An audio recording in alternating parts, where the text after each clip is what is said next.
نفسیات کہتی ہے کہ اگر آپ خوابوں میں اڑتے ہیں تو آپ تخلیقی صلاحیتوں کے مالک ہیں۔ جب کوئی آپ کو یاد کرتا ہے تو اس کے 80% امکانات ہوتے ہیں کہ وہ آپ کے خوابوں میں نظر آئیں گے۔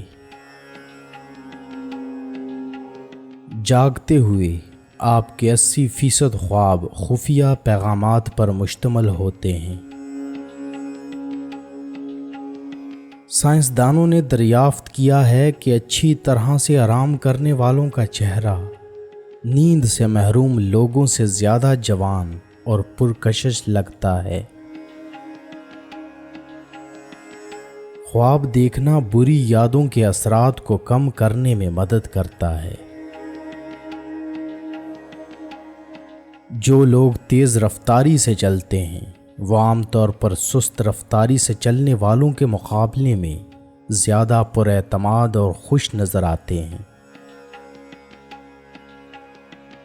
جب آپ کا کوئی جاننے والا آپ کے خوابوں میں نظر آتا ہے تو اس شخص نے سونے سے پہلے آپ کے بارے میں سوچا ہوگا۔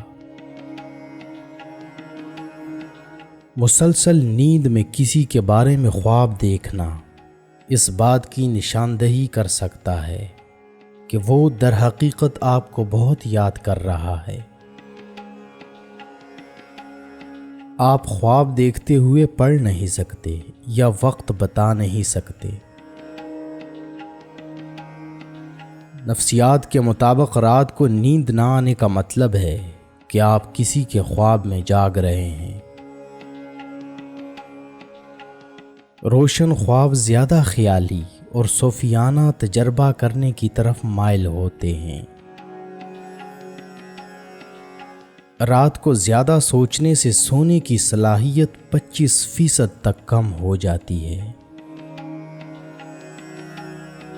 مطالعات سے پتہ چلا ہے کہ جو لوگ ایک سے زیادہ تکیوں کے ساتھ سوتے ہیں وہ اکثر تنہا اور افسردہ ہوتے ہیں۔ سونے سے پہلے آپ کا 90% دماغ ان چیزوں کا تصور کرنا شروع کر دیتا ہے جو آپ کرنا چاہتے ہیں۔ خواب ہماری شعوری سوچ سے زیادہ وزن اور معنی رکھتے ہیں۔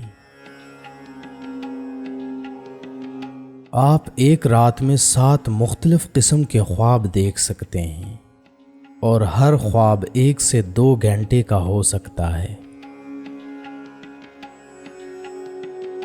خواب چھپے ہوئے احساسات اور جذبات کو ظاہر کرتے ہیں کیونکہ یہ لاشعوری ذہن کی عکاسی کرتے ہیں۔ آپ جس سے پیار کرتے ہیں اس کے پاس سونا نہ صرف ڈپریشن کو کم کرتا ہے بلکہ یہ آپ کو طویل عرصے تک زندہ رہنے میں مدد دیتا ہے۔